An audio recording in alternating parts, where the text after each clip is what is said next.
Last time we looked at the US directly after World War II, and today we're going across the Atlantic to the UK. The UK had one significant advantage in the early days of computing following the war, and that was Bletchley Park and the work they did in code breaking. Advances in data processing, and in particular, electronic computation, done particularly for their number crunching to do the cryptanalysis for code breaking, led to them having a large experienced workforce. Not to mention that several members of the UK came over to the US to attend the Moore School lectures, which actually gave them experience and exposure to ENIAC and the work being done at the Moore School at the University of Pennsylvania. One of the key figures was Alan Turing. And Turing came up with a concept called the Turing machine, which was a central processing system. And it's a bit confusing. Here's actually from his personal description.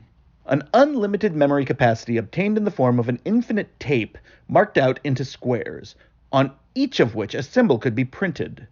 At any moment there is one symbol in the machine. It is called the scanned symbol. The machine can alter the scanned symbol, and its behavior is in part determined by that symbol. But the symbols on the tape elsewhere do not affect the behavior of the machine. However, the tape can be moved back and forth through the machine, this being one of the elementary operations of the machine. Any symbol on the tape may therefore eventually have an innings. It means it gets to be processed. This is a very conceptual idea, but versions of it using finite paper tapes have been created, including one at the Computer History Museum. It wasn't necessarily the techniques that were being used by scientists at Bletchley Park, or particularly by Turing, that ended up becoming the British computer industry, but they certainly did help. And hands-on experience, even when it's not directly what leads to the next phase, is always crucial. The first machine that really deserves to be talked about is the Manchester Baby, also sometimes called the Small Scale Experimental Machine, or the SESM, SSEM. This is widely considered to be the first electronic stored program computer, and it was built at the University of Manchester. Manchester had a major part to play in World War II, including developing the bouncing bomb. Many people have said that it is the technological heart of the UK, and they have a point, from the canal systems to the bouncing bomb to the computer, to really good music in the 1980s and 90s. The primary builders were three: Jeff Tootle, Thomas Kilburn, and Freddie Williams. I was lucky enough to get to interact with Tom Kilburn before his passing, and a very good gentleman and a very, very smart guy. And he had to be.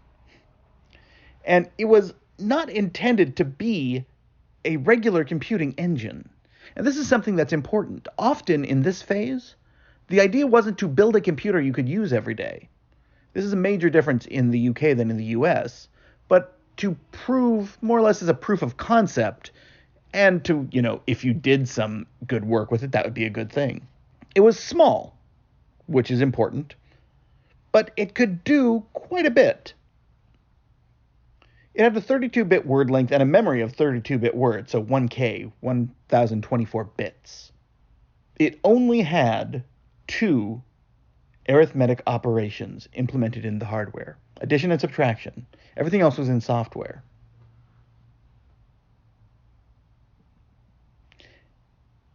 Now, this is important because, again, reduced instruction set. It is a proof of concept. And Kilburn actually wrote the earliest software programs, including one that, and I'm reading here, written for the machine to calculate the highest proper divisor of 2 to the 16th. Of 2 to the 18th by testing every integer from 2 to the 18th downward. That's a big one. And it would take a long time to execute if you were a human, but it could do it itself. Now, division was implemented by repeated subtraction of the divisor, which is not ideal, but you could do a fair number of instructions to make that happen. And it took, oddly enough, the baby took 3.5 million operations to actually make that happen. And since it was only going at about 1,000 instructions a second, that's 35,000 seconds. That's pretty long. The main and most important lasting effect of the Manchester baby was the Williams tube, properly called the Kilburn-Williams tube, or the Williams-Kilburn tube, depending on who you talk to. Freddie Williams and Tom Kilburn developed a form of electronic memory called the Williams tube, or the Williams-Kilburn tube. And it was based on a standard CRT. The way it worked, and again, we'll do an episode all about memory technologies, was it basically, when you hit an electron beam on a spot of phosphorus, it phosphoresces, it glows, for a known amount of time. So as long as your beam keeps going and cycles in the amount of time of that phosphorescence, you can actually store a bit on a screen. In essence, you're using a television as a memory device. Again, the baby was really designed to show that it was a practical storage device, and it was, to a degree. It was large, it was expensive, and it was prone to failure, but not more so than other forms. And they used a 12-inch diameter CRT with a much smaller tube. It's kind of cool. They had this at the Computer History Museum, and it's awesome. The baby became the Manchester Mark I, and the Mark I was designed to be the used form of the Manchester baby.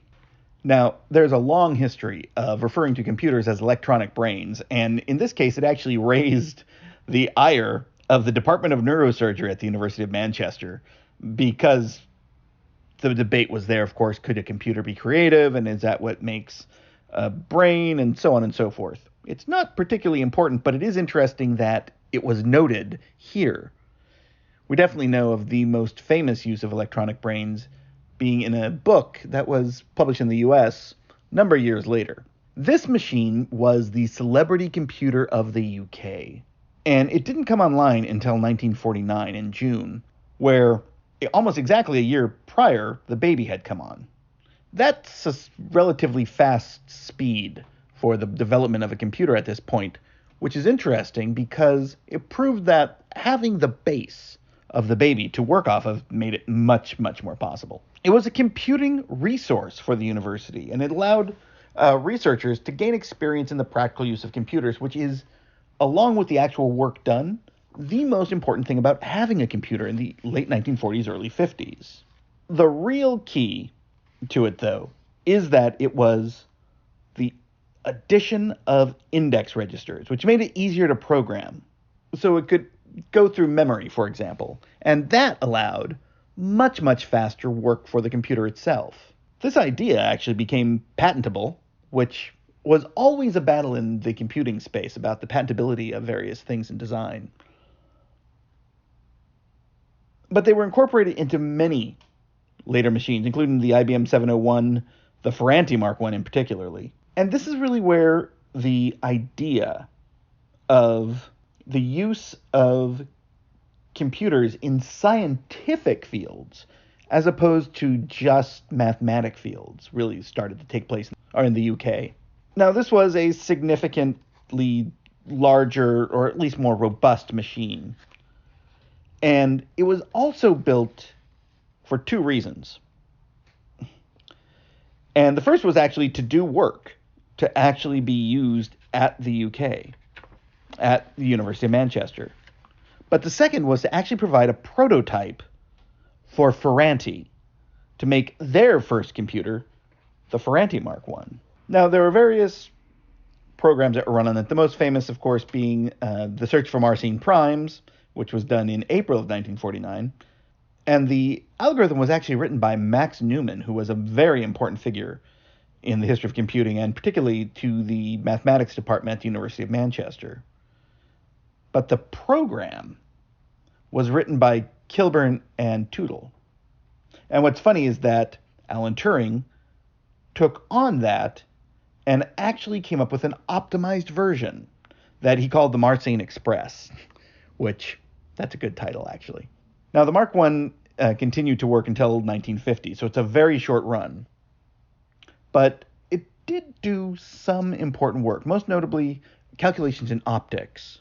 And a lot of early computers were actually used to figure out lens specifications, which wouldn't be the first thing that would come to mind for me, but very much a major time saver, because to figure out lenses for not only for scientific implementation, but even just for glasses, could take a long, long time.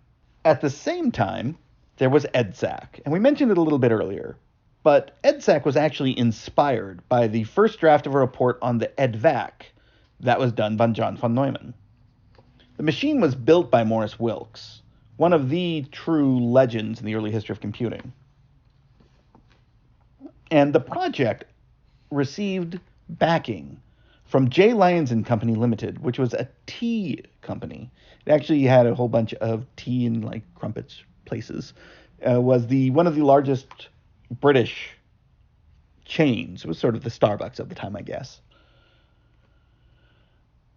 And in 1947, work began, but it ran its first program in May of 1949 when it calculated a table of square numbers and a list of prime numbers.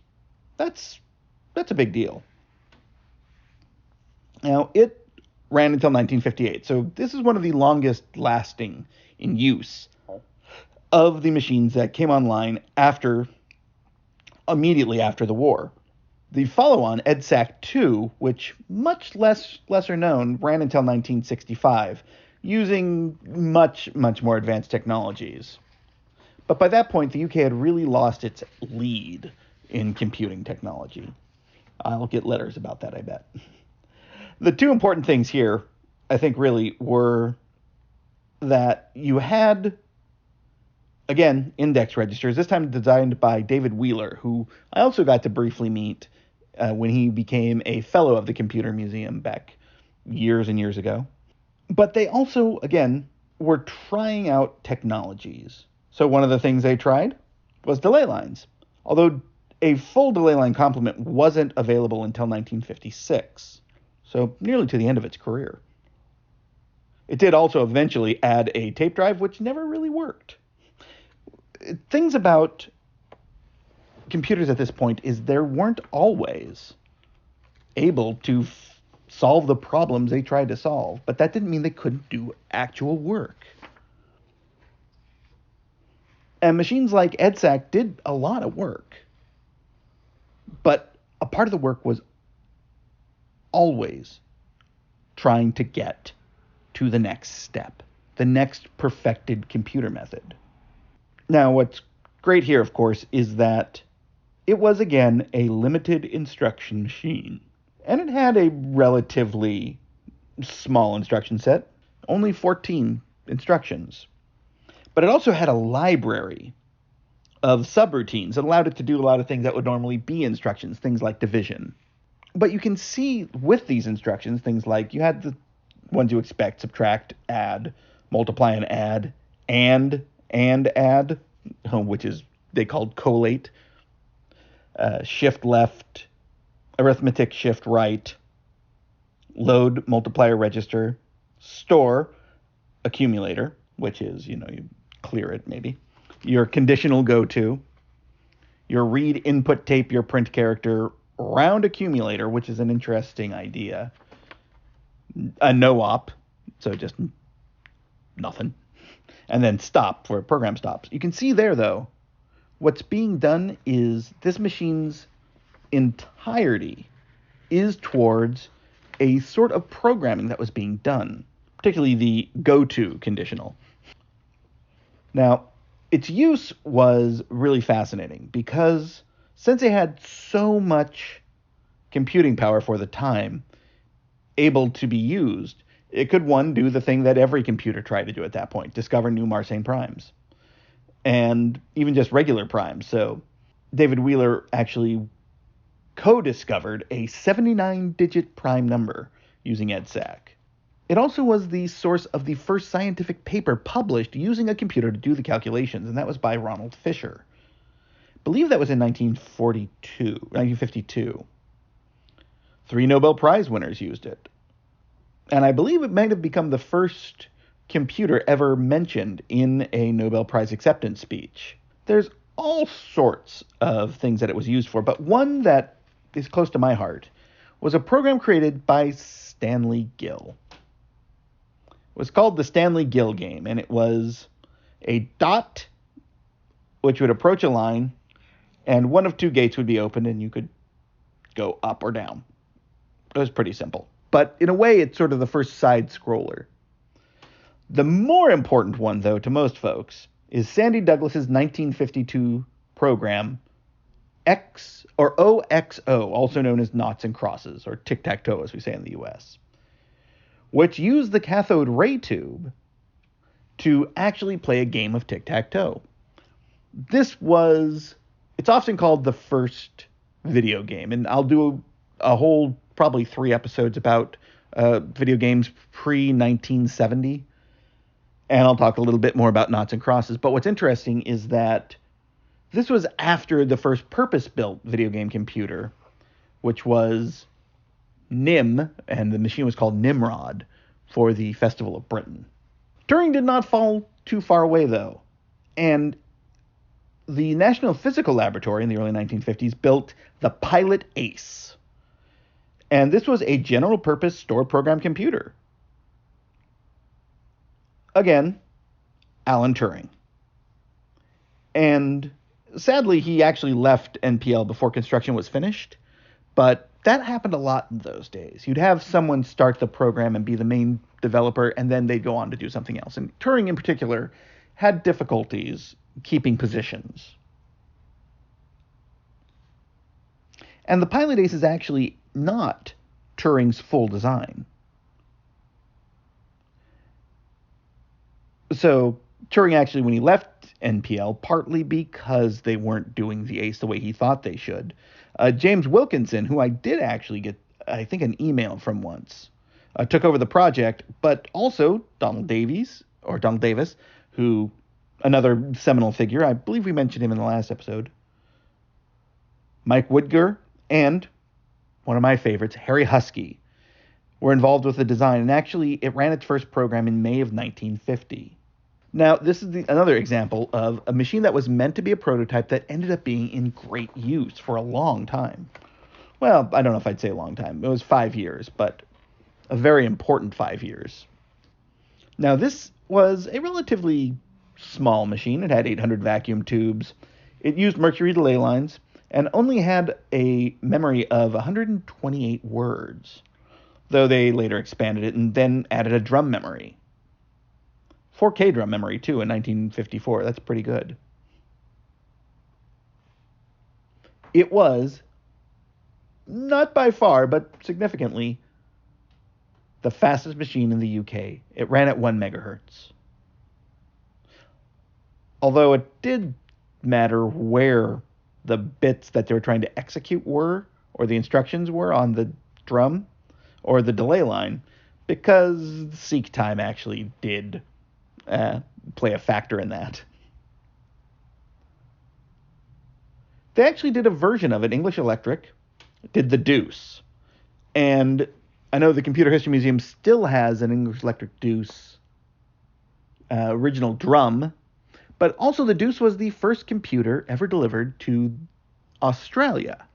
You can still see the Pilot Ace today. It's actually at the Science Museum in the Making of the Modern World exhibition, which is magnificent. It's not only computing, but it's trains, planes, cars, plastics, all sorts of great things. Whenever I go to London, I make sure to go to the Science Museum to see it.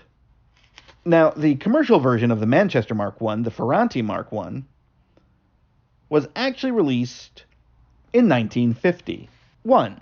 It is publicly demonstrated in July of 1951, and it was a few weeks at least before the first sale of the UNIVAC one to the U.S. Census Bureau in the 31st of March, 1951. Although it didn't come until later. What's really important is that this computer was, again, a move out of the academic world into the business world. And again, the primary design was by Kilburn and Williams, but it was built by Ferranti.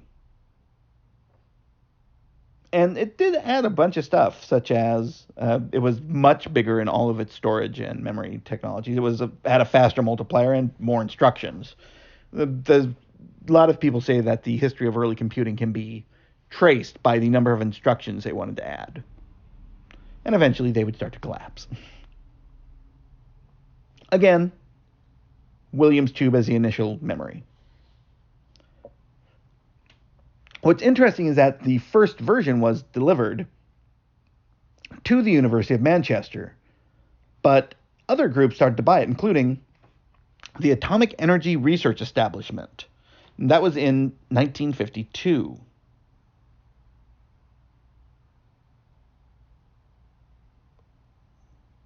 But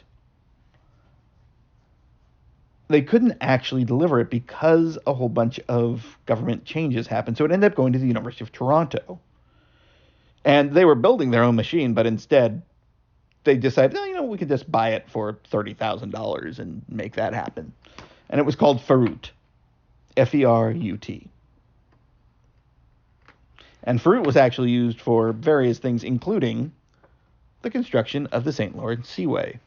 Another important machine, largely because it still exists today, is the Harwell computer, or the Harwell Decatron computer, known as the Wolverhampton Instrument for Teaching Computing from Harwell, or the Witch. And its really important thing is that it was restored. And it is now considered the world's oldest working digital computer. Now, it was delivered in the 50s, and it was used until 1973. Which, good long run there. It's not a super important machine. It wasn't super widely used, and it really didn't have as much of an effect outside of itself as others. But a few significant names actually did get their hands on a computer first. But what is more important is that it was given to the Museum of Science of Industry in Birmingham. But the museum closed in 1997, and it was disassembled and then stored at the Birmingham Museum Collection Center.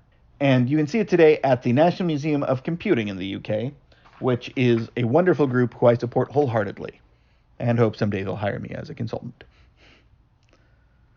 All of this, though, was leading to what most people point to as the first computer used for commercial business applications.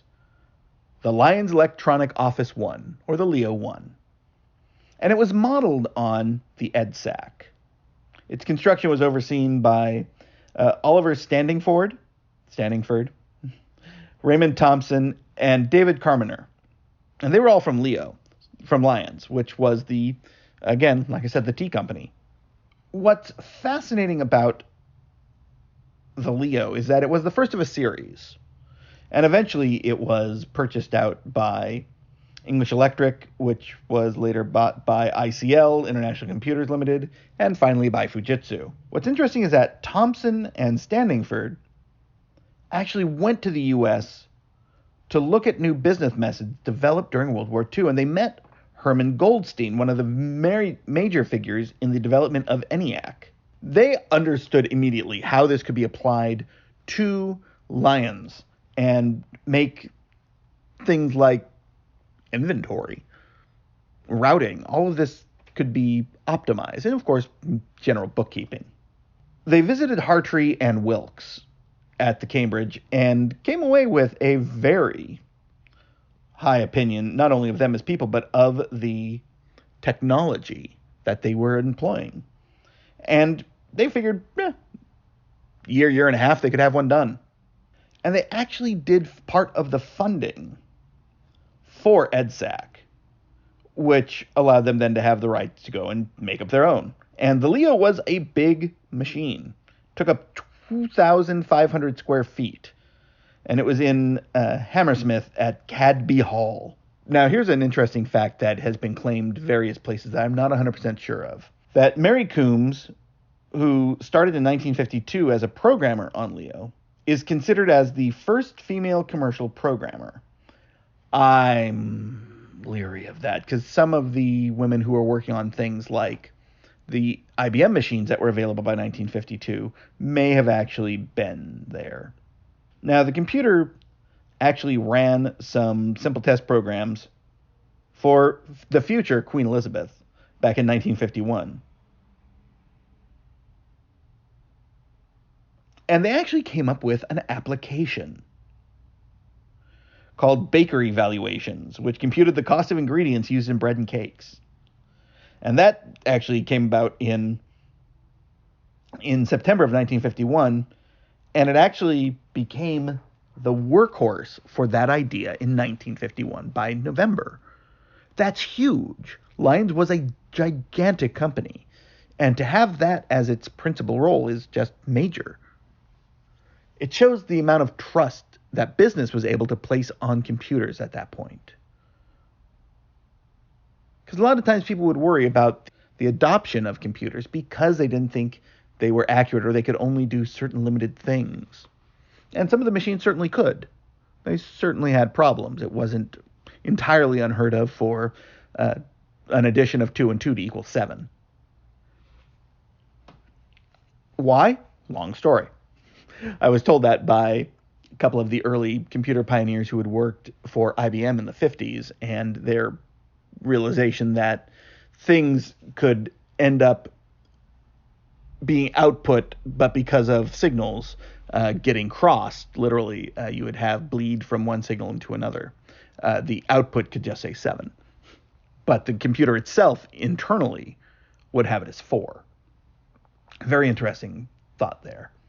I think one of the things that the UK did was, again, giving that generation who would go on to form companies in the 60s, 70s, and 80s, and even in the 50s, the first hands-on experience. But you'll notice something here that's very important. The principal designers really boiled down to Williams and Kilburn, Wilkes, and Tootle, and Turing, with the folks who took over his thing, including Harry Huskey. All of them would have long careers, both at universities and working in consultation with various companies. Wilkes, in particular, was an incredibly influential figure. And up until the 90s, I was still talking to people who had said that they had consulted with him on various projects. It's fascinating to see this era of computing as you see the fold from out of strictly academic and conceptual to the actual commercial applications. You see another phase of this in the US, but it's also an idea of standardization.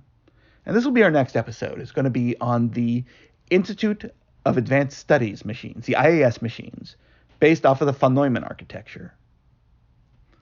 That's going to be followed, I think, by the memory technologies one. But then we're going to actually go into a very interesting little phase. We're going to look at 5 specific machines and their ties and how they led to the future.